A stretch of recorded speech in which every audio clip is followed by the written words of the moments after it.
Welcome everyone. My name is Abby, and if this is your first time joining me, I am so glad that you made it. I know sometimes just getting online, clicking here, clicking there is a challenge. And so I'm so very thankful that you made it today and you're joining me today to learn about digital books. Today, we're going to talk all about digital books, and I want you to know that I'm a lover of the printed book. I love printed books. I do. In fact, back in the old days when we used to go to bookstores or we go to a record store, I just wanted to go to the bookstore. That's my happy place. And I'm blessed enough to have two Barnes and Nobles within 5 miles of where I live. And I've got to tell you, I love to escape in a bookstore. So as I'm teaching you this today, I want you to know I'm not trying to convince you by any means. What I am trying to do is just educate you, because what's happened to me in the past, and based on the fact that I love reading, what's happened is that sometimes I find myself without something to read in my hands. You see, I'm waiting a lot. I take my kiddos to the doctor, I'm waiting in the pickup line at school, or let's say I've blown through all of my books and I need something new to read. Well, not too long ago, I was on a vacation and I wanted to read a whole series of books, the Left Behind series, 1 through 7. And I ordered all the books, I got them all ready, and I put them in my suitcase. And you know what? It looks something like this. No joke. And it was a little bit more than that. And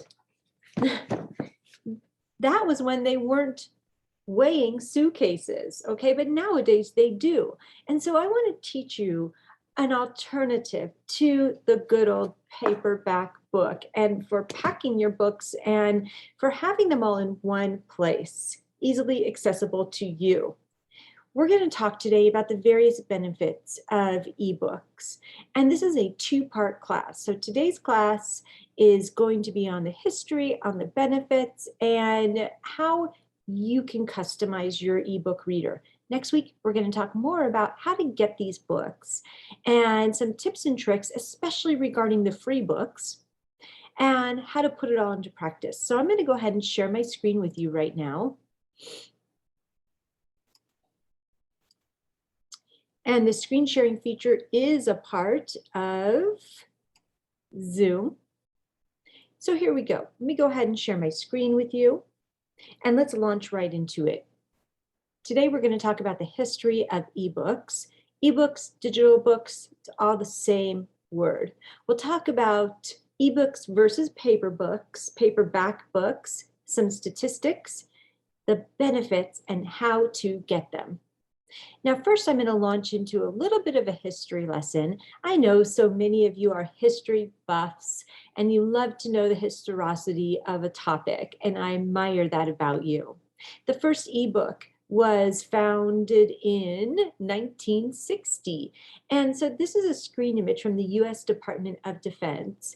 This is what they think and historians consider the first ebook in the early 1960s. From there, someone by the name of Michael Hart created what's called the Gutenberg Project.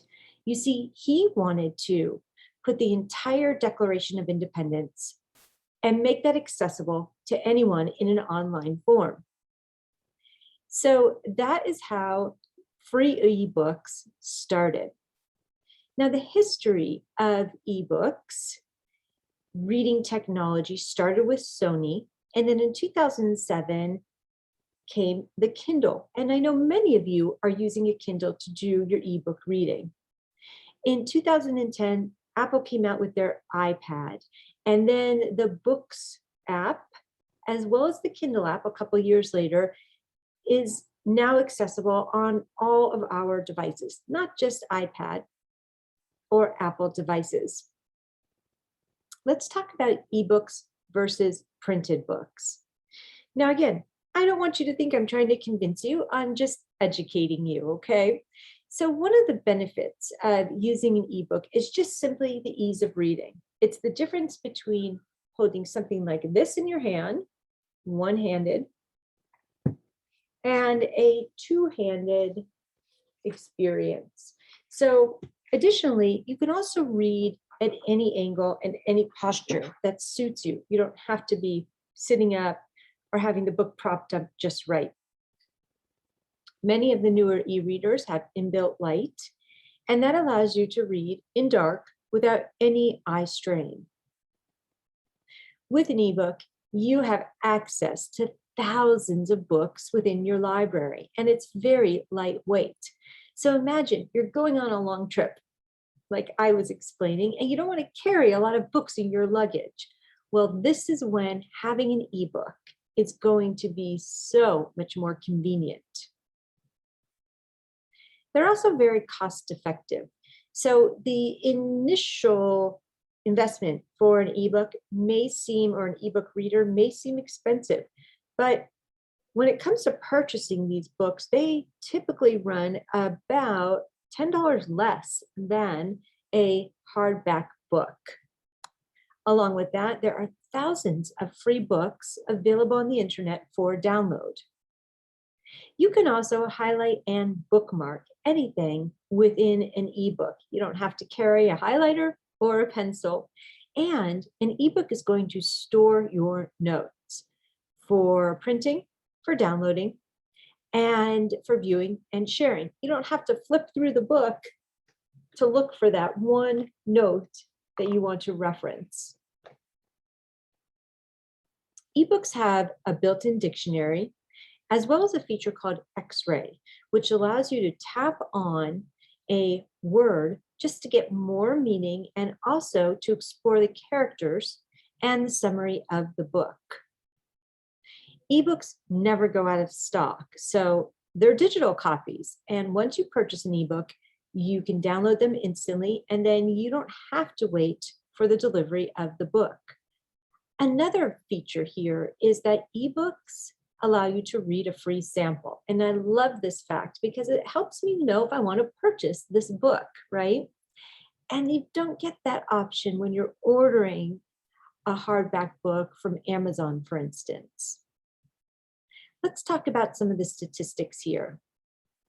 How many books have you read in the past year? On average, people read about 10 or 11 books per year. Now, I know I have some super readers or mega readers that are students, and they may read 10 a month. So it's going to vary based on whether or not this is one of your best and most loved hobbies. Have you purchased an ebook or a print book in the last 12 months? Well, about 45% of people say they have. And overall, though, they are purchasing more print books than ebooks. People do prefer to read print books over ebooks. We know that. There's nothing like holding this in your hands. You like the feel of the pages, you like to curl up with a good book. I get it, and I'm right there with you. Finally, why do you own an e-reader? A lot of people own one for convenience. It's for the fact that they can go anywhere and they can access a whole digital library of books. And when they do own an e-reader, most often what they're doing is they're using the Amazon Kindle to do the e-reading, or they're doing it on an iPad using the Kindle app. Let's talk about a couple of the benefits of ebooks. So the first one is you have immediate access. They're delivered almost instantaneously. You can purchase, you can download, you can start reading them within minutes without leaving your chair. You don't have to go to a bookstore to buy them or wait for days or weeks or sometimes the year for them to arrive. And you can do this all from the comfort of your own home. They're also eco-friendly, so there's no trees are required in the manufacturing of the paper for ebooks. Additionally, you're not paying for shipping or the packaging. They're more portable than regular books. Well, you're probably asking, well, aren't all books portable? Well, they are, but with an ebook, you can have access to hundreds of books all in your pocket, all at the access at your device. And otherwise, you could carry around one, which you're probably going to finish reading in no time. Ebooks are also searchable. So if you want to look up a keyword, if you want to look up a concept, instead of flipping through and looking for your note, you can search for that particular word. And they are fully customizable. And I love this aspect. So if you are a large print reader and you want to make that font exactly the size you want it to be, and let's say you want the font to be in Helvetica over Times New Roman, you can determine that. Margins or no margins, if you want the screen to be a different color in the background, whatever works best for you is what you can customize in your e-reader. Now let's talk about how you get these ebooks. You get them through apps. The most popular one is the Amazon Kindle. And the Amazon Kindle has the largest platform of online books. The largest online book retailer in the world is Amazon, and there are many purchasing options for your Kindle. Kindle books can be purchased anywhere from, well, free or $1 to $15 per book, whereas the average price of a hardback book is around $24. Also, if you're a mega reader, Amazon has something called Kindle Unlimited, and it's $12.99 a month, which gives you unlimited access to over 1 million titles. You can be an ebook reader and a supporter of the world's largest brick and mortar chain bookstore. And you could do that by supporting the Nook. Barnes & Noble has their own tablet, and that tablet, that e-reader, is called a Nook. You can also use the Nook app on any of your devices for your e-reader in place of, say, the Kindle. So the Nook has a very similar platform to the Kindle app. The only difference is that Nook does not have a monthly unlimited subscription the way Kindle Unlimited does. If you're an Apple user, you already have this app built into your devices. It's the Books app. And the iBooks app is great because you don't have to create an account. It works right with your Apple ID. And this is going to sync across all of your Apple devices. So their section is truly on par with most of the services already listed, but again, they do not have that subscription-based program like Kindle Unlimited. I have several students who love the Kobo, and the reason they love it is because of its extra large interface. It's 10.3 inches, and it comes with a built-in stylus, so you can mark up your pages however you want. There's another app I want to share with you, and we're going to talk more about this next week, and that is the Overdrive/Libby app, Libby for library app. Libby is a newer app released by Overdrive, and it has the same collection as the Overdrive app. It's just a different way of accessing the same digital library. It's easier to search with. You can put things on your shelf. You can read things instantly. You can put holds on books and audiobooks. And I got to tell you, I love Libby because if I can get something off Libby for free, I am not going to pay for it on Amazon, right? And I want to teach you how to do that as well. Now, my door is always open for you. If you do happen to have any questions and you want to reach out to me, there's my phone number and my email address, and I would love to hear from you. Well, I want to thank you so much for joining me today. It's always my honor and my privilege to serve you and to educate you. And if there are any topics you would like to know more about, would you kindly reach out to me and let me know, and I'll make sure to include that when I'm scheduling the workshop topics. I hope you have a wonderful day, and thank you again for joining me.